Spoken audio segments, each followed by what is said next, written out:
എല്ലാവരെയും മറ്റൊരു ക്ലാസ്സിലേക്ക് കൂടി സ്വാഗതം ചെയ്യുന്നു. ഇന്ന് നമ്മൾ കോർപ്പറേറ്റ് റെഗുലേഷൻസ് ആൻഡ് കംപ്ലയൻസിൽ നടന്ന എക്സാമിൻ്റെ ആൻസർ കീ ആണ് ഡിസ്കസ് ചെയ്യുക. നമ്മുടെ ചാനലിൽ എക്സാമിനോടനുബന്ധിച്ച് മൾട്ടിപ്പിൾ ചോയ്സ് ക്വസ്റ്റ്യൻസിൻ്റെ പ്രാക്ടീസ് കഴിഞ്ഞ ദിവസങ്ങൾ നടത്തിയിരുന്നു. അപ്പോൾ നമ്മൾ ഡിസ്കസ് ചെയ്ത ക്വസ്റ്റ്യൻസാണ് മജോറിറ്റിയും വന്നിരിക്കുന്നത്. ഇന്നലെ കൂടി നമ്മൾ ഇട്ടിരിക്കുന്ന ആ ഒരു വീഡിയോയിൽ നിന്ന് ധാരാളം ക്വസ്റ്റ്യൻസ് ചോദിച്ചിട്ടുണ്ട്. അപ്പോൾ നമുക്ക് നോക്കാം നിങ്ങളുടെ എക്സാമിനെ കുറിച്ചുള്ള നിങ്ങളുടെ അഭിപ്രായങ്ങൾ. എങ്ങനെയുണ്ടായിരുന്നു എക്സാം? നമ്മുടെ ചാനൽ നിങ്ങൾക്ക് ഉപകാരപ്പെട്ടോ? ആ കാര്യങ്ങളൊക്കെ തീർച്ചയായിട്ടും നിങ്ങൾ കമൻറ്റ് ചെയ്യുക. അത്തരത്തിലുള്ള കമൻറ്റുകൾ തീർച്ചയായിട്ടും മുന്നോട്ടുള്ള നമ്മുടെ ചാനലിൻ്റെ പോക്കിന് അതൊരു സപ്പോർട്ടാണ്. അപ്പോൾ എല്ലാവരും ആ കാര്യങ്ങൾ ശ്രദ്ധിക്കുക. വീഡിയോ പരമാവധി ലൈക്ക് ചെയ്യുകയും നിങ്ങളുടെ ഫ്രണ്ട്സിനായിട്ടൊന്ന് ഷെയർ ചെയ്ത് കൊടുക്കുകയും ചെയ്യുക കേട്ടോ.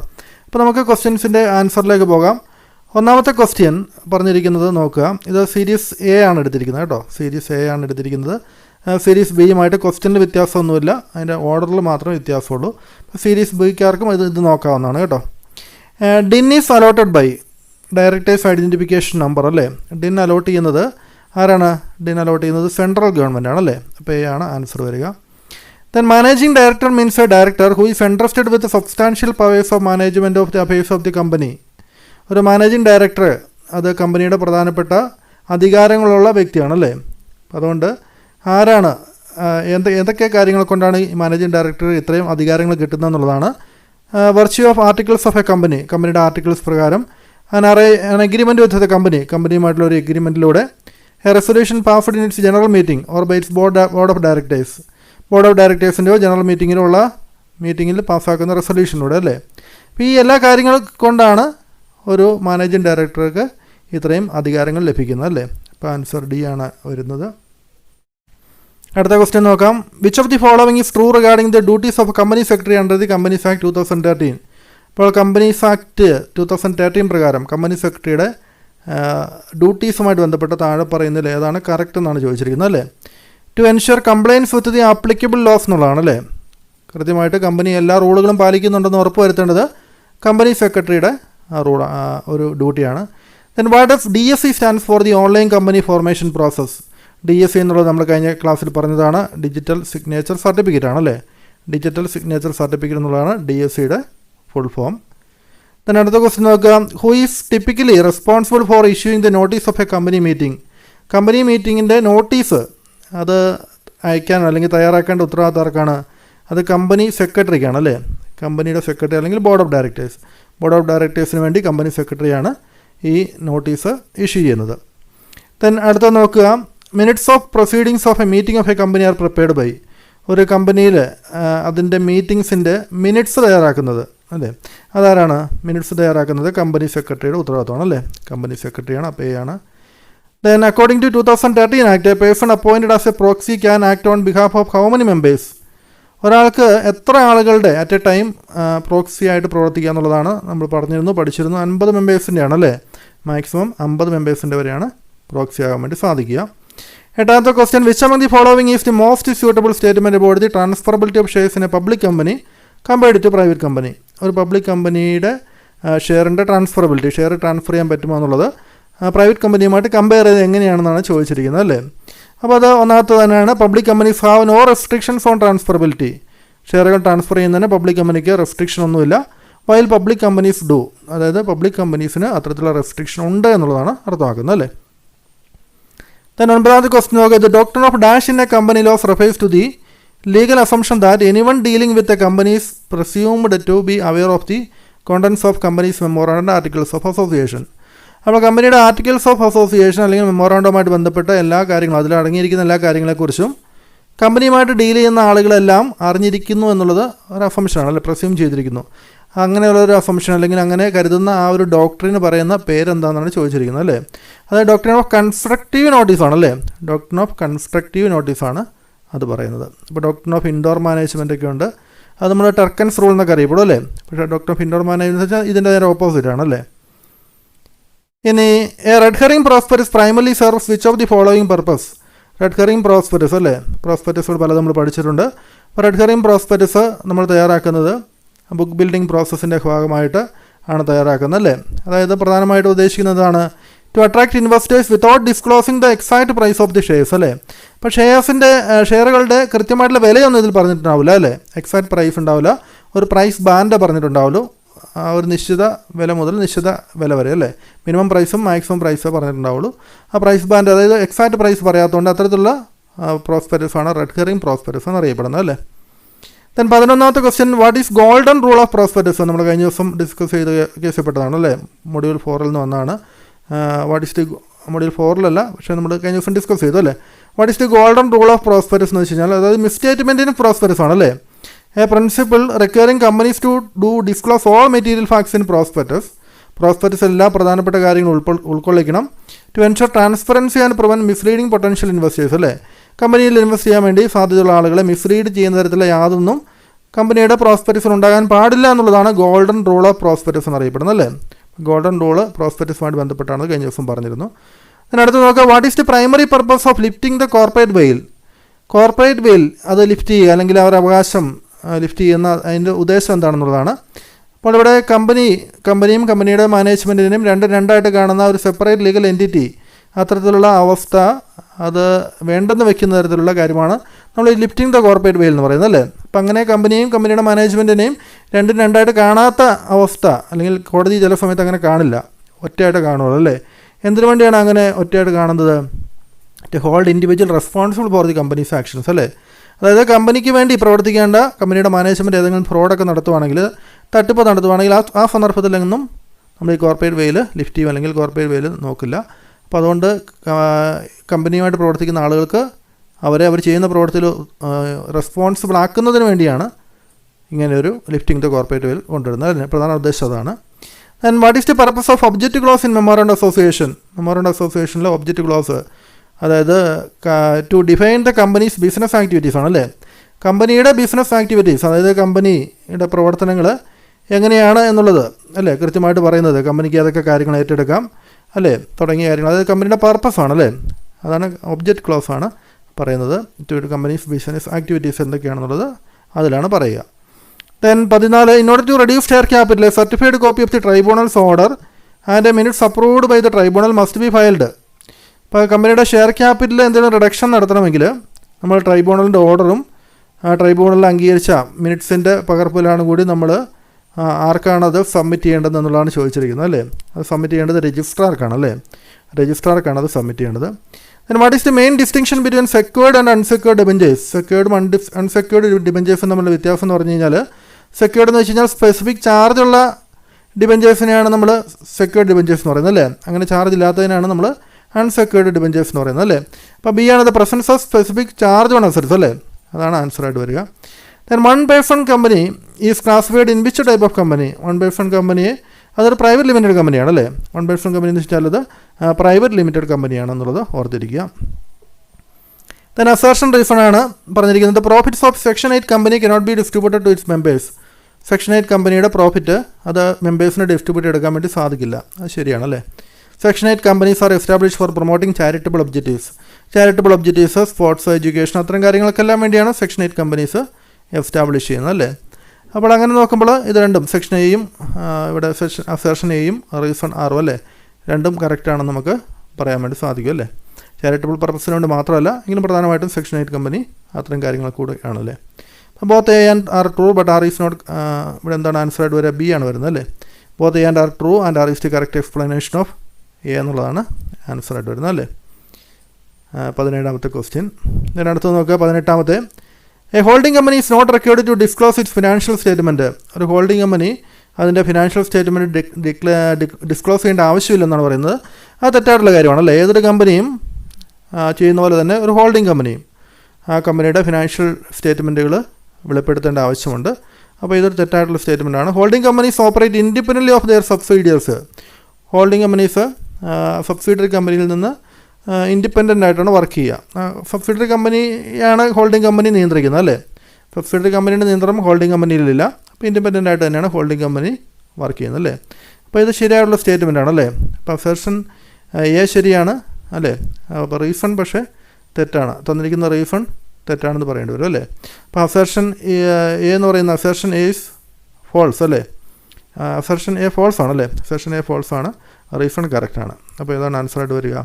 അപ്പോൾ വരുന്നത് ഡി ആണ് ആൻസർ വരുന്നത് അല്ലേ. Assertion is false but refund is true അല്ലേ. First annual general meeting of a company shall be held within how many months from the end of the first financial year?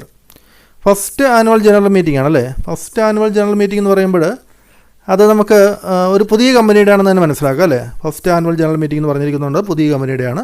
അപ്പോൾ അതുകൊണ്ട് അത് financial year അവസാനിച്ചിട്ട് നമ്മൾ എത്ര മാസത്തിനുള്ളിൽ അത് തയ്യാറാക്കണം? 9 മന്ത്സിനുള്ളിൽ അല്ലേ.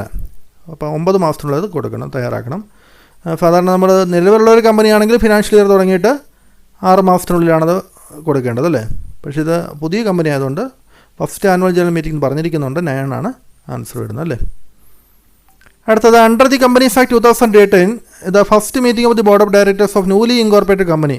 ഒരു പുതിയ കമ്പനിയുടെ ഫസ്റ്റ് മീറ്റിംഗ്, അതായത് ബോർഡ് ഓഫ് ഡയറക്ടേഴ്സിൻ്റെ ഫസ്റ്റ് മീറ്റിംഗ് എത്ര ദിവസത്തിനുള്ളിൽ കൂടണമെന്നാണ് ചോദിച്ചിരിക്കുന്നത് അല്ലേ. നമുക്കറിയാം 30 ദിവസത്തിനുള്ളിലാണ് അല്ലേ. അപ്പോൾ ബി ആണ് ആൻസർ വരിക. 30 ദിവസത്തിനുള്ളിലാണ് ബോർഡ് ഓഫ് ഡയറക്ടേഴ്സിൻ്റെ മീറ്റിംഗ് കൂടുക. Every person liable to contribute to the assets of the company in the event of winding up. ഒരു കമ്പനിയുടെ അടച്ചുപൂട്ടലിൽ വൈൻഡിങ് അപ്പിൽ കമ്പനിയിലേക്ക് കോൺട്രിബ്യൂട്ട് ചെയ്യേണ്ട എമൗണ്ട് കൊണ്ടുവരേണ്ട ആളുകളെ, എല്ലാ ആളുകളെയും എന്താ വിളിക്കുക? അവരെ കോൺട്രിബ്യൂട്ടറീസ് എന്നാണ് വിളിക്കുന്നത് അല്ലേ, contributory. Then what is the minimum percentage of net profit that companies must allocate CSR ആക്ടിവിറ്റീസിന് വേണ്ടി എത്ര പെർസെൻറ്റേജാണ് മിനിമം കമ്പനികൾ നീക്കി വെക്കേണ്ടത്? അതായത് കമ്പനിയുടെ ചില നിബന്ധനകൾക്ക് വിധേയമായിട്ടല്ലേ. അതായത് ചില കമ്പനികൾ 1000 കോടിയിൽ കൂടുതൽ ടേൺ ഓവർ, 500 കോടിയിൽ കൂടുതൽ നെറ്റ് വർത്ത്, 5 കോടിയിൽ കൂടുതൽ നെറ്റ് പ്രോഫിറ്റ്, അങ്ങനെയുള്ള കമ്പനികൾ അവരുടെ കഴിഞ്ഞ 3 വർഷത്തെ പ്രോഫിറ്റിൻ്റെ ആവറേജ് പ്രോഫിറ്റിൻ്റെ 2% ആണല്ലേ. പഠിച്ചിട്ടുണ്ട് 2% ആണല്ലേ. അപ്പോൾ ആൻസർ ബി ആണ് വരുന്നത് അല്ലേ. 22 ബി ആണ് വരിക. തന്നെ 23ാമത്തെ ക്വസ്റ്റിനിലേക്ക് പോവുകയാണ്. Which of the following is required when issuing prospectus? Prospectus issue ചെയ്യുമ്പോൾ എന്തൊക്കെ കാര്യങ്ങളാണ് ആവശ്യമായിട്ട് വരുന്നതെന്നാണ് ചോദിച്ചിരിക്കുന്നത് അല്ലേ. നോക്കി, approval from the company's marketing ടീമിൻ്റെ അപ്രൂവൽ ഒന്നും വേണ്ട. Filing the prospectus with register of companies, ROCയിൽ രജിസ്റ്റർ ഓഫ് കമ്പനീസിൽ ഈ പ്രോസ്പെക്ടസ് ഫയൽ ചെയ്യണം, ശരിയാണ്. Publishing it in the company's internal newsletter, കമ്പനിയുടെ ഇൻറ്റേർണൽ ന്യൂസ് ലെറ്റർ ഒന്നും പബ്ലിഷ് ചെയ്യേണ്ട ആവശ്യമില്ല അല്ലേ. കമ്പനിക്ക് അകത്ത് തന്നെയുള്ള ന്യൂസ് ലെറ്റർ അത് പബ്ലിഷ് ചെയ്യണം നിർബന്ധമില്ല. അപ്പോൾ അതുകൊണ്ട് ആൻസർ വരുന്നത് 2 ഓൺലി ആണ് അല്ലേ. 2 ഓൺലിയാണ് ആൻസർ വരുന്നത്. 24, what is the consequence if A company violates the golden rule of framing prospectus? Prospectus frame ചെയ്യുമ്പോൾ മിസ്ലീഡിംഗ് ആയിട്ടുള്ള കാര്യങ്ങളൊക്കെ കൊടുക്കുകയാണെങ്കിൽ, അതായത് ഗോൾഡൻ റൂൾ വയലേറ്റ് ചെയ്യുകയാണെങ്കിൽ അതിൻ്റെ കോൺസിക്വൻസസ് എന്തൊക്കെയാണെന്ന് ചോദിച്ചിരിക്കുന്നത് അല്ലേ. ക്രിമിനൽ, സിവിൽ ആയിട്ടുള്ള ലൈബിലിറ്റി എല്ലാം വരും, നമ്മൾ കഴിഞ്ഞ ദിവസം കണ്ടതാണല്ലേ. അപ്പോൾ അതുകൊണ്ട് ഇവിടെ damage to the company's reputation test, കമ്പനിയുടെ പേര് പോകും, കാരണം തെറ്റായിട്ടുള്ള വിവരങ്ങൾ നൽകിയിരിക്കുന്നു. ലീഗൽ ആയിട്ട് ലൈബിലിറ്റീസ് വരും, പെനാൽറ്റീസ് വരും അല്ലേ. അപ്പോൾ അതുകൊണ്ട് ഓൾ ഓഫ് ദി എബോവ് എന്നുള്ളതാണ് ആൻസർ ആയിട്ട് വരുന്നത് അല്ലേ. All of the above. 25 നോക്കുക. ഇത് alteration of memorandum of association relating to the place of registered office from one place to another. അതായത് മെമ്മോറാണ്ടം അസോസിയേഷനിൽ നമ്മൾ ഓൾട്രേഷൻ വരുത്തുവാണ്. ഓൾട്രേഷൻ എന്ന് പറഞ്ഞാൽ ഇതാണ് അതിൻ്റെ നോക്കുക, അത് place of the registered office അല്ലേ. ഒരു കമ്പനിയുടെ രജിസ്റ്റേർഡ് ഓഫീസ് ഒരു സ്ഥലത്ത് നിന്ന് മറ്റൊരു സ്ഥലത്തേക്ക് മാറ്റുകയാണ് അല്ലേ. പക്ഷേ ഇവിടെ നമുക്ക് വിത്തിൻ ദ സ്റ്റേറ്റ് ആണോ, വിത്തിൻ ദ ടൗൺ ആണോ, ഔട്ട് ഓഫ് ദി സ്റ്റേറ്റ് ആണോ, ഒരു സ്റ്റേറ്റിൽ നിന്ന് മറ്റൊരു സ്റ്റേറ്റിലേക്കാണോ അല്ലേ, അങ്ങനത്തെ കാര്യങ്ങൾ പ്രത്യേകമായിട്ട് പറഞ്ഞിട്ടില്ല അല്ലേ. അപ്പോൾ അങ്ങനെ പറഞ്ഞെങ്കിൽ അതിനനുസരിച്ച് നമുക്ക് മാറ്റം വന്നുകൊണ്ടിരിക്കും അല്ലേ. അപ്പോൾ ഇതിനകത്തൊരു ക്ലാരിറ്റി കുറവുണ്ട് ഈ ക്വസ്റ്റ്യനിൽ. അപ്പോൾ നമുക്ക് ഒരു സ്ഥലത്ത് നിന്ന് മറ്റൊരു സ്ഥലത്തേക്കാണ് മാറ്റുന്നതെങ്കിൽ നമുക്ക് ഒരു പ്ലേസിൽ നിന്ന് മറ്റൊരു പ്ലേസിന് മാത്രം പറഞ്ഞിരിക്കുന്നത് അല്ലേ. അപ്പോൾ അതുകൊണ്ട് രജിസ്ട്രാർ ഓഫ് കമ്പനീസിൻ്റെ അനുവാദമാണെങ്കിലും മതി അല്ലേ, അവരുടെ അനുവാദം മതി.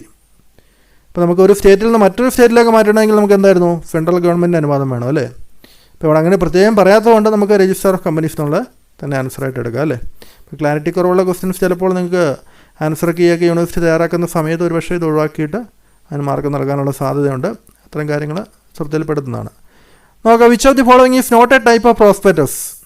പ്രോസ്പെക്ടസിൽ പെടാത്ത ഏത് എല്ലാം ബാക്കി ഇതിൽ പ്രോസ്പെക്ടസിൽ പെടാത്തത് ഏതൊക്കെയാണെന്നുള്ളതാണ് ചോദിച്ചിരിക്കുന്നത് അല്ലേ. പ്രോസ്പെക്ടസിൽ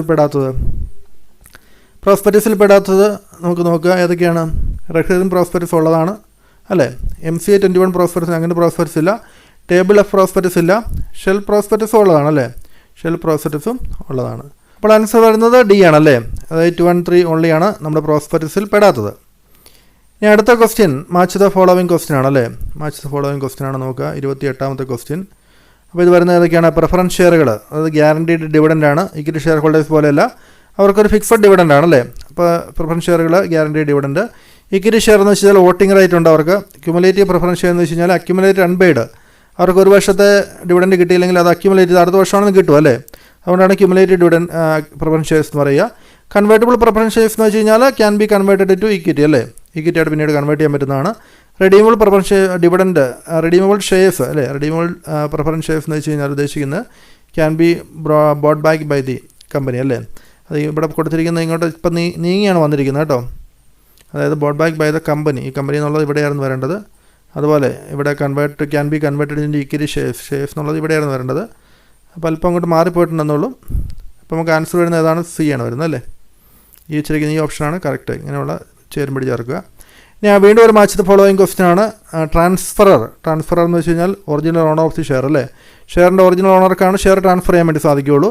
ട്രാൻസ്ഫർ എന്ന് വെച്ച് കഴിഞ്ഞാൽ the person who receive the share ആർക്കാണോ ട്രാൻസ്ഫർ ചെയ്ത് കിട്ടുന്നത് അല്ലേ, റിസീവ് ചെയ്യുന്ന ആളെ ട്രാൻസ്ഫർ എന്ന് വിളിക്കും. ട്രാൻസ്ഫർ ഡീഡ് എന്ന് വെച്ച് കഴിഞ്ഞാൽ ലീഗൽ ഡോക്യുമെൻ്റ് ആണ്. ഷെയർ ട്രാൻസ്ഫർ ചെയ്യുമ്പോൾ നമ്മൾ എക്സിക്യൂട്ട് ചെയ്യേണ്ട ലീഗൽ ഡോക്യുമെൻ്റ് ആണ് ട്രാൻസ്ഫർ ഡീഡ് അല്ലേ. എക്സിക്യൂട്ടർ എന്ന് വെച്ച് കഴിഞ്ഞാൽ റെപ്രസെൻറ്റ്സ് ദ ഡിസീസ്ഡ് ഇൻട്രസ്റ്റ് അല്ലേ. ഒരു ഷെയർ ഹോൾഡർ മരിച്ചു പോയിട്ടുണ്ടെങ്കിൽ അയാളെ റെപ്രസെൻറ്റ് ചെയ്യുന്ന ആളാണ് എക്സിക്യൂട്ടർ. ദെൻ ട്രാൻസ്മിഷൻ എന്ന് വെച്ച് കഴിഞ്ഞാൽ occurs upon the death of the share holder.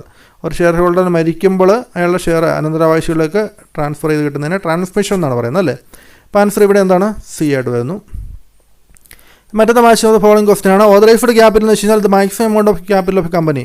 ഒരു കമ്പനിക്ക് ലൈഫ് ടൈമിൽ സമാഹരിക്കാൻ പറ്റുന്ന മാക്സിമം എമൗണ്ടിനെയാണ് നമ്മൾ എന്ത് വിളിക്കുക? ഓതറൈസ്ഡ് ക്യാപിറ്റൽ എന്ന് വിളിക്കുക. ഇവിടെ ഇതുപോലെ തന്നെ ഇങ്ങോട്ട് മാറിപ്പോയിട്ടുണ്ട്. Required to pay in instalment നമുക്ക് എവിടെയായിരുന്നു വരേണ്ടത്? ഇവിടെയായിരുന്നു വരേണ്ടത് അല്ലേ. ബീങ് ലിക്വിഡേറ്റഡ് അത് ഇവിടെയായിരുന്നു വരേണ്ടത്. ദെൻ ഈ കാര്യങ്ങളെല്ലാം ഇപ്പുറത്തേക്കായിരുന്നു വരേണ്ടത് കേട്ടോ. ഇനി ഇഷ്യൂഡ് ക്യാപിറ്റൽ എന്ന് വെച്ച് കഴിഞ്ഞാൽ the amount of capital issued to the പബ്ലിക്കിനെ ഇഷ്യൂ ചെയ്ത ക്യാപിറ്റലിനെയാണ് അല്ലേ. The amount of capital issued to the public, അതിനെ നമുക്ക് ഇഷ്യൂഡ് ക്യാപിറ്റൽ എന്ന് പറയാം. സബ്സ്ക്രൈബ്ഡ് ക്യാപിറ്റൽ എന്ന് വെച്ച് കഴിഞ്ഞാൽ എന്തായിരുന്നു? Capital that the public has agreed to purchase. ആളുകൾ വാങ്ങിക്കാവുന്ന സമ്മതിച്ചതിന് സബ്സ്ക്രൈബ്ഡ് ക്യാപിറ്റൽ എന്നാണ് പറയുക, എഗ്രി ചെയ്തിരിക്കുന്നതിന്. കോൾഡ് അപ്പ് ക്യാപിറ്റൽ എന്ന് വെച്ച് കഴിഞ്ഞാൽ എന്തായിരുന്നു? Capital that share holders are required to pay അല്ലേ. ഇൻസ്റ്റാൾമെൻറ്റിലായിട്ട് തിരിച്ചടയ്ക്കാവുന്ന ക്യാപിറ്റൽ ഷെയർ ഹോൾഡേഴ്സ് ഇൻസ്റ്റാൾമെൻറ്റായിട്ട് അടയ്ക്കുമ്പോൾ അതിനെ കോൾഡ് അപ്പ് ക്യാപിറ്റൽ എന്നാണ് പറയുന്നത് അല്ലേ. ഇപ്പോൾ ഇവിടെ ആൻസർ വരുന്നത് ഏതായിരുന്നു? ആൻസർ വരുന്നത് 29ാമത്തെയാണ് അല്ലേ. 29ാമത്തെ ആൻസർ ഇതിലാണ് വെച്ച് നോക്കുക. അപ്പോൾ ഡി വരും അല്ലേ. ഇവിടെ ആൻസർ വരുന്നത് ഡി ആണ്. ദെൻ 30ാമത്തെ ക്വസ്റ്റ്യൻ അസേർഷൻ റീഫണ്ട് ആണ്. The minimum paid up capital four A public limited company is 5 lakhs.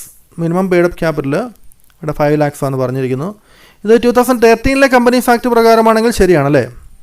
പക്ഷേ ഇത് ആക്ട് 2013 കമ്പനീസ് ആക്ട് എന്നൊന്നും പറഞ്ഞിട്ടില്ല. നമ്മുടെ ടെക്സ്റ്റിൽ കമ്പനി ലോയുടെ ഹിസ്റ്റോറിക്കൽ ആയിട്ടുള്ള കാര്യങ്ങൾ അല്ലെങ്കിൽ ഹിസ്റ്ററിയൊക്കെ നമ്മളോട് ചോദിച്ചിട്ടുണ്ട്, സിലബസിൽ പറഞ്ഞിട്ടുണ്ട്. അപ്പം 2013 ആക്ട് എന്ന് നമ്മുടെ എടുത്ത് പറയേണ്ടതായിരുന്നു, കറക്റ്റായിട്ട് സ്പെസിഫിക് ആയിട്ട് ചോദിക്കേണ്ടതായിരുന്നു. കാരണം 2015 അമെൻമെൻറ്റ് വന്നപ്പോൾ, കമ്പനീസ് ആക്ടിൻ്റെ അമെൻമെൻറ്റ് വന്നപ്പോൾ ഈ പറഞ്ഞിരിക്കുന്ന പബ്ലിക് ലിമിറ്റഡ് കമ്പനിയുടെ കേസിലും പ്രൈവറ്റ് ലിമിറ്റഡ് കമ്പനിയുടെ കേസിലും 5 lakhs പബ്ലിക് ലിമിറ്റഡ് കമ്പനി അല്ലെങ്കിൽ 1 lakh പ്രൈവറ്റ് ലിമിറ്റഡ് കമ്പനിക്ക് വേണ്ട മിനിമം പെയ്ഡ് അപ്പ് ക്യാപിറ്റൽ, ആ രണ്ട് കാര്യങ്ങൾ എടുത്തു കളഞ്ഞിട്ടുണ്ട്. അപ്പോൾ ആക്ച്വലി അത് വെച്ച് നോക്കുകയാണെങ്കിൽ 2015 അമെൻമെൻറ്റ് ആക്ട് വെച്ച് നോക്കുകയാണെങ്കിൽ ഇത് തെറ്റായിട്ടുള്ള സ്റ്റേറ്റ്മെൻ്റ് ആണ്. Minimum paid capital public limited കമ്പനിക്ക് ഇപ്പോൾ ഇല്ല അല്ലേ. പക്ഷേ 2013 വെച്ച് നോക്കുകയാണെങ്കിൽ അത് ശരിയാണ് അല്ലേ. ഇപ്പോൾ 2013 വെച്ച് നോക്കുകയാണെങ്കിൽ ഇവിടെ ആൻസറായിട്ട് വരുന്നത് ഈ റീഫണ്ട് പറഞ്ഞിരിക്കുന്നത് കറക്റ്റാണ്. കമ്പനീസിന് സഫീഷ്യൻറ്റ് ഫിനാൻഷ്യൽ ബാക്കിങ് കിട്ടാൻ വേണ്ടിയാണ് അങ്ങനെ ചെയ്തിരിക്കുന്നത് എന്നുള്ള റീഫണ്ട് കറക്റ്റായിട്ട് വരും. 2013 ആണ് ഇവിടെ ബാധകമാക്കി വെച്ചിരിക്കുന്നതെങ്കിൽ നമുക്ക് both assertion and refund are correct and refund is the correct explanation for the assertion എന്നുള്ള ഇത് കൊടുക്കുക അല്ലേ. പക്ഷേ 2015 വെച്ച് നോക്കുകയാണെങ്കിൽ അങ്ങനെ ഒരു നിയമം ഇല്ല അല്ലേ. ഇത് തെറ്റാണെന്ന് പറയാം, അസേർഷൻ തെറ്റാണ്, പക്ഷേ റീഫണ്ട് കറക്റ്റാണെന്നുള്ള ഡി ആണെന്ന് ആൻസർ എന്നും പറയാം അല്ലേ. അപ്പോൾ ഇവിടെ ഒരു ക്ലാരിറ്റി കുറവുണ്ട്. ഇതിനെക്കുറിച്ചും ഡിസ്കഷൻ ആൻസർ കീ തയ്യാറാക്കുമ്പോൾ ഉണ്ടാകുമെന്ന് പ്രതീക്ഷിക്കാം. അല്പടെ ഒന്ന് ക്ലാരിറ്റിയോട് കൂടി ചോദിക്കേണ്ടതായിരുന്നു. ഓക്കെ, 31ാമത്തെ ക്വസ്റ്റ്യൻ നോക്കുക. LLP provides limited liability protection to its പാർട്ട്നേഴ്സിന് ലിമിറ്റഡ് ലൈബിലിറ്റി പ്രൊട്ടക്ഷൻ അല്ലെങ്കിൽ LLPയുടെ ലിമിറ്റഡ് ലൈബിലിറ്റി പാർട്ട്നേഴ്സിൻ്റെ ലൈബിലിറ്റി എന്ന് പറയുന്നത് ലിമിറ്റഡ് ആയിരിക്കും അല്ലേ. ഏതെങ്കിലും ഒരു പാർട്ണർ മാത്രം അൺലിമിറ്റഡ് ആയിരിക്കും, പൊതുവേ അത് ലിമിറ്റഡ് ആണ്. This means are partners are not personally liable for the debts of the LLP beyond their capital contribution. അപ്പോൾ ലിമിറ്റഡ് ലൈബിലിറ്റി എന്ന് പറഞ്ഞാൽ അത് തന്നെയാണ് അല്ലേ. അവരുടെ ക്യാപിറ്റൽ കോൺട്രിബ്യൂഷനേക്കാൾ കൂടുതൽ എമൗണ്ട് അവർ കമ്പനിക്ക് അവർ കൊടുക്കേണ്ട ആവശ്യമില്ല, അല്ലെങ്കിൽ കമ്പനിയുടെ ഡെപ്റ്റ് മേൽ അവർ കൊടുക്കേണ്ട ആവശ്യമില്ല എന്നുള്ളതാണ് അല്ലേ. അപ്പോൾ 31ാമത്തെ എ തന്നെയാണ് അല്ലേ. Both A and R true and R is the correct explanation of A. കറക്റ്റാണ്. Who all can attend and vote in the annual general meeting. Annual general മീറ്റിങ്ങിൽ വോട്ട് ചെയ്യാൻ പറ്റുന്നത് കമ്പനിയിലെ മെമ്പേഴ്സിന് മാത്രമാണ് അല്ലേ. മെമ്പേഴ്സ് ഓഫ് ദി കമ്പനി അല്ലേ. അപ്പോൾ C ആണ് ആൻസർ വരിക, ഓൺലി 1 അല്ലേ.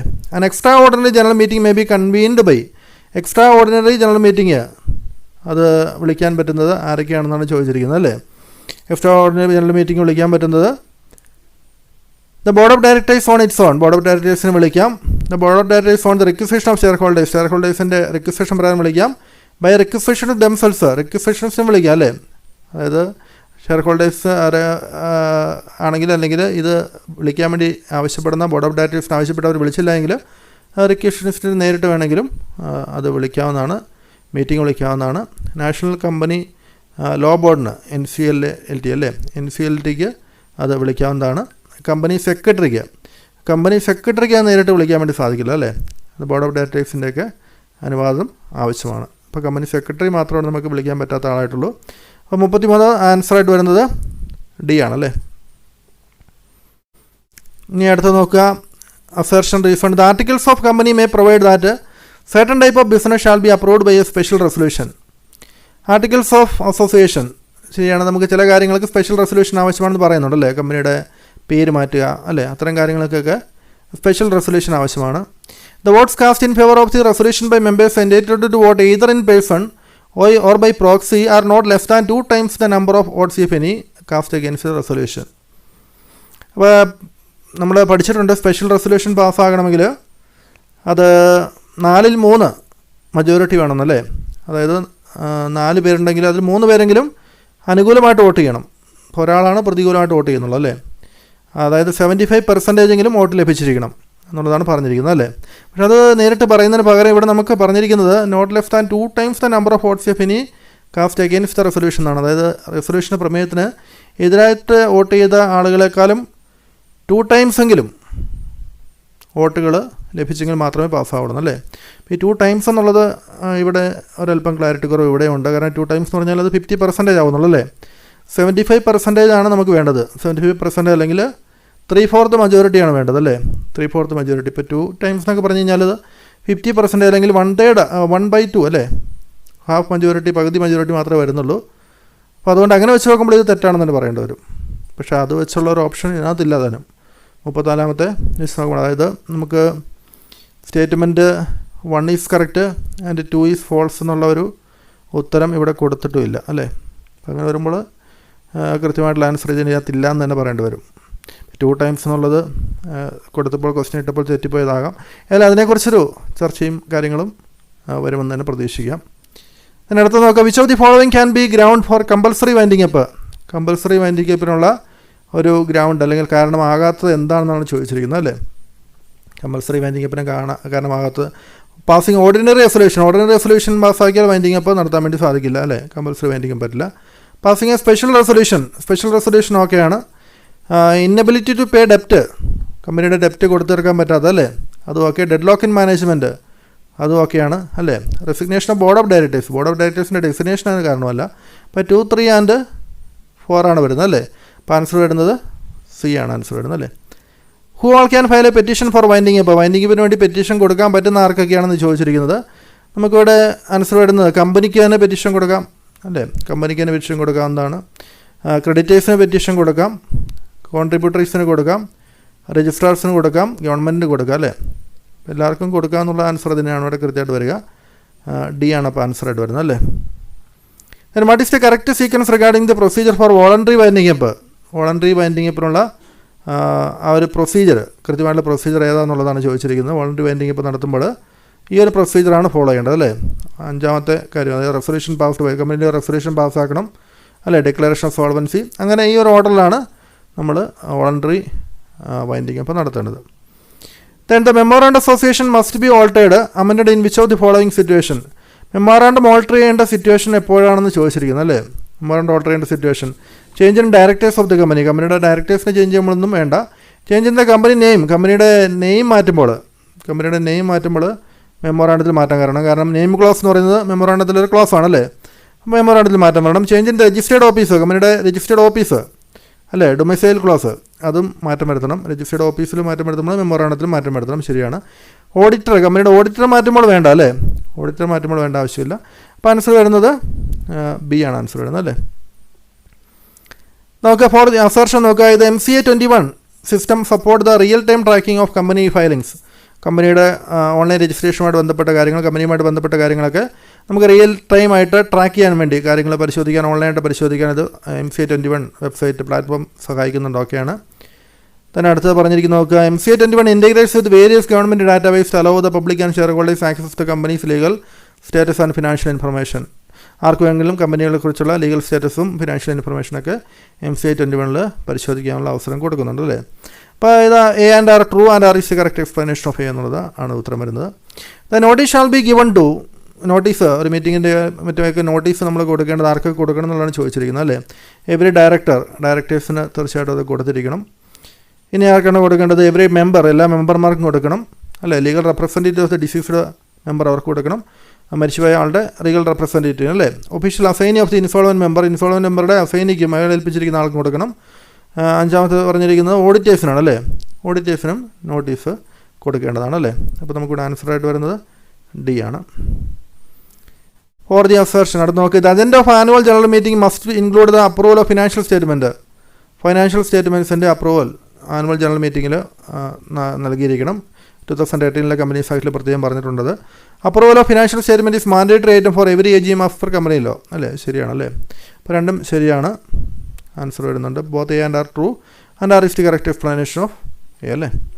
Which of the following statement about proxy are correct? പ്രോക്സിയുമായിട്ട് ബന്ധപ്പെട്ട താഴെ പറയുന്ന കാര്യങ്ങൾ ഏതൊക്കെയാണ് കറക്റ്റ് എന്നാണ് ചോദിച്ചിരിക്കുന്നത് അല്ലേ. A proxy is a person appointed by member to a present at മീറ്റിംഗിൽ പ്രസൻറ്റ് ആയിരിക്കേണ്ട വ്യക്തിയാണ്, അല്ലെങ്കിൽ മീറ്റിങ്ങിൽ പ്രസൻറ്റ് ആകാൻ വേണ്ടി ഏൽപ്പിക്കുന്ന വ്യക്തിയാണ്. അവിടെ വോട്ട് അവകാശം രേഖപ്പെടുത്താൻ വേണ്ടിയാണ് പ്രോക്സി അല്ലേ. അപ്പോൾ മീറ്റിങ്ങിൽ പങ്കെടുക്കാൻ പറ്റും. A proxy have the right to speak at മീറ്റിങ്ങിൽ സംസാരിക്കാനുള്ള അവകാശം പ്രോക്സിക്ക് ഉണ്ടായിരിക്കുന്നതല്ല അല്ലേ, സ്പീക്ക് അറ്റ് മീറ്റിംഗ്. അപ്പോൾ അത് തെറ്റായിട്ടുള്ള കാര്യമാണ്. A proxy shall be entitled to vote only on poll സമയത്ത് മാത്രമേ വോട്ട് ചെയ്യാൻ വേണ്ടി അവകാശമുള്ളൂ അല്ലേ. വോട്ടിങ്ങിൻ്റെ പോൾ നടക്കുമ്പോഴാണ് വോട്ട് ചെയ്യാനുള്ള അവകാശമുള്ളൂ. For each meeting a separate proxy is required. ഓരോ മീറ്റിങ്ങിനും സെപ്പറേറ്റ് പ്രോക്സി ആവശ്യമാണ് അല്ലേ. അപ്പോൾ നമുക്കിവിടെ വരാത്തതാണ് 2 മാത്രമാണ് വരാത്തല്ലേ. അപ്പോൾ ഇവിടെ ആൻസർ വരേണ്ടത് 1, 3 and 4 ഓൺലി ആണല്ലേ. ഈ 4 കാര്യങ്ങളാണ് പ്രോക്സിയെക്കുറിച്ച് ശരിയായിട്ടിരിക്കുക. 43ാമത്തെ ക്വസ്റ്റ്യൻ നോക്കുക, which of the following statements are true? NCLT is empowered to handle civil disputes and insolvency case related to company അല്ലേ.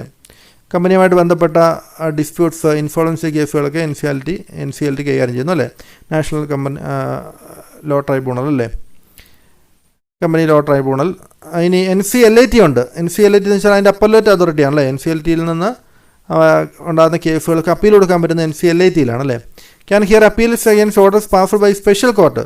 ഇപ്പോൾ സ്പെഷ്യൽ കോർട്ട് പാസ്സാക്കുന്ന അല്ലെങ്കിൽ സ്പെഷ്യൽ കോർട്ടിൻ്റെ ഓർഡറിന് മേലെ അപ്പീൽ NCLATക്ക് അവർക്ക് എടുക്കാൻ സാധിക്കുമെന്നാണ് പറഞ്ഞിരിക്കുന്നത്. നല്ല തെറ്റായിട്ടുള്ള കാര്യമാണല്ലേ. കാരണം NCLTയിൽ നിന്ന് വരുന്ന അപ്പീലുകളാണ് NCLATയിലേക്ക് വരുന്നത് അല്ലേ. അപ്പോൾ ഇത് തെറ്റാണ്. The SFIO responsible for investigating serious frauds within companies. ശരിയാണ്, അതിനുവേണ്ടിയുള്ളതാണ് SFIO. Special courts can handle criminal offence specified in the companies act 2018 ശരിയാണ്. The NCLAT can initiate investigation to corporate frauds independently. ഇപ്പോൾ NCLATക്ക് നേരിട്ട് കോർപ്പറേറ്റ് ഫ്രോഡ്സ് അന്വേഷിക്കാൻ പറ്റുന്നത് അതും തെറ്റായിട്ടുള്ളൊരു കാര്യമാണല്ലേ. അപ്പോൾ നമുക്കിവിടെ ശരിയായിട്ട് വന്നിരിക്കുന്നത് 1, 3, 4 ആണല്ലേ. 1, 3, 4 ശരിയായിട്ട് വരുന്നത്. അപ്പോൾ നമുക്ക് ആൻസർ 1, 3, 4 വരുന്നത് നോക്കുക. 1, 3, 4 അപ്പോൾ C ആണ് വരുന്നത് അല്ലേ. The primary goal of a corporate governance is to maximise shareholders profit. Corporate ഗവേണൻസിൻ്റെ പ്രധാനപ്പെട്ട ഉദ്ദേശം ഷെയർ ഹോൾഡേഴ്സിൻ്റെ പ്രോഫിറ്റ് മാക്സിമൈസ് ചെയ്യുക എന്നുള്ളതാണ് ഇവിടെ പറഞ്ഞിരിക്കുന്നത് അല്ലേ. അപ്പോൾ അത് തെറ്റായിട്ടുള്ള കാര്യമാണ്. അത് നമുക്ക് ഷെയർ ഹോൾഡേഴ്സിൻ്റെ പ്രോഫിറ്റ് കൂട്ടുക എന്നുള്ളത് മാത്രമല്ല അല്ലേ. സ്റ്റേക്ക് ഹോൾഡേഴ്സിന് എല്ലാവരുടെയും ഗുണത്തിന് വേണ്ടി പ്രവർത്തിക്കുമ്പോഴാണ് കോർപ്പറേറ്റ് ഗവേണൻസ് വരിക എന്നുള്ളത്. Corporate governance seeks to balance the interest of all stake holders including share holders, employees and community അല്ലേ.